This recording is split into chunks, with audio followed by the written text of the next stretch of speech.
September 8th, 2023. It's Grant coming at you from a little bit north of Moab, Utah.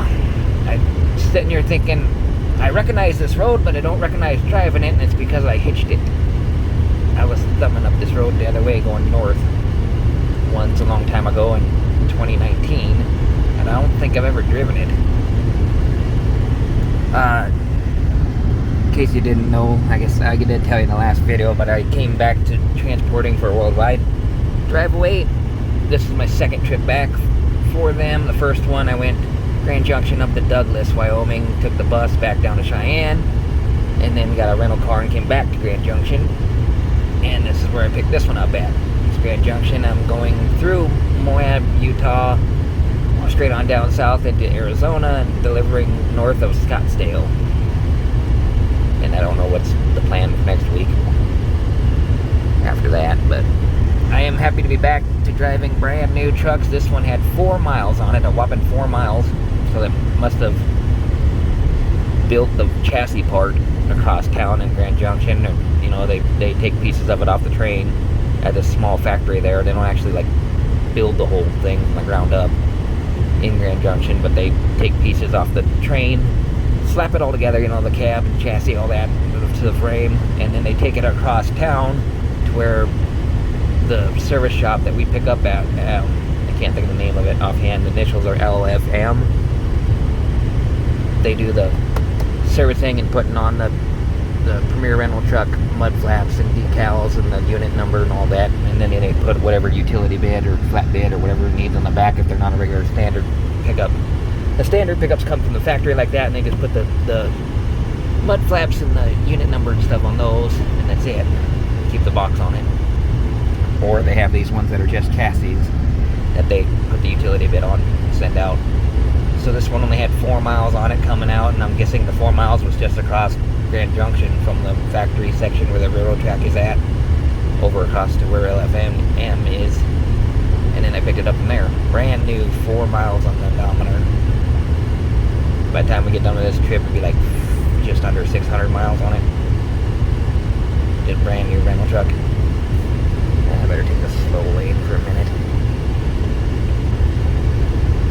Just wanted to show you a little bit of my driving and talk about expeditions. I sold what amounts to Eddie for $2,000, the same $2,000 that I bought it for. So basically, that was a wash technically, but my family got most of the money on it in order to help fix up my brother's car so that my mom can share his car. And then Bauer, the one that blew up on me coming back, I got $200 for, which is parts for it, I guess, but is what it is. I took a chance on them, whether I can drive them, like fix them up or not, or whatever. Big mistake on my part. Don't buy Ford, and don't buy Ford. Don't get into too many issues with the family. I'm better off just, you know, helping people out and my family out, you know, when they need it here or there or something money-wise, but not getting tied up with a car with them or any of that. Just better off not doing it. The Geo is stored in a yard across from LFM in Grand Junction. It's going to be a semi-parking lot, which is north of the Love's truck stop. It'll be like an expansion to the Love's truck stop technically, but you pay to store a semi there, or you can park your personal car there when you're using the truck and trailer. And so right now I have a semi space rented for $40 a month, which is dirt cheap, but that's just for the car, and it's only for really a month worth until they get the lot fixed and cameras and all that stuff, which they're setting up this week in it to use it, because it used to be a Caterpillar machine heavy equipment lot or something, so they weren't too worried about it. But now they've switched hands to private owners who are going to use it as a storage for semi trailers. You can probably fit I don't know, maybe 15 or 20 semis in there, or it's not a huge lot.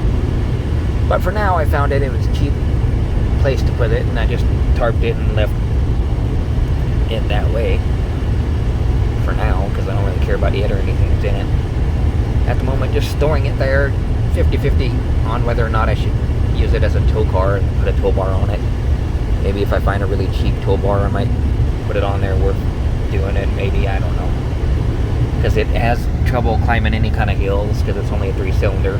And then it's pretty much just a nice weather vehicle. And then I found out this job is pretty much a wintertime bad weather job, which right now it's nice, but it's a slow month in September. But I don't think the two combine very well. I'm going to have to look for like a Honda CR-V or a Honda Element or something.